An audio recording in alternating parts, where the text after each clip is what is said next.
কবে দেশে ফিরবেন সাকিব? গত কয়েকদিন ধরেই এই প্রশ্নটি ঘুরপাক খাচ্ছে ভক্তদের মনে। রাজনৈতিক কারণে সাকিবের দেশে ফেরা নিয়ে দেখা দিয়েছে অনিশ্চয়তা। বিসিবি থেকে তার দেশে ফেরার বিষয়ে ইতিবাচক সাড়া মিললেও বেশ কিছু শর্ত জুড়ে দিয়েছেন এই বাঁহাতি অলরাউন্ডার। বৃহস্পতিবার কানপুর দ্বিতীয় টেস্টের আগে সংবাদ সম্মেলনে দেশে ফেরার বিষয়ে সাকিব বলেন, আমি যেন গিয়ে খেলতে পারি এবং নিরাপদ অনুভব করি। যখন দেশের বাইরে আসার দরকার হবে, দেশের বাইরে আসতেও যেন আমার কোনো সমস্যা না হয়। বোর্ড খেয়াল রাখছে বিষয়গুলোর সঙ্গে যারা জড়িত তারা দেখছেন।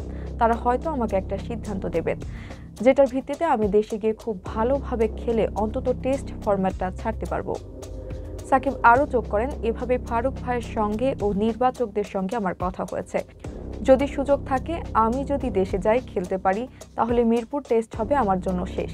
সে কথাটা বোর্ডের সবার সঙ্গে বলা হয়েছে।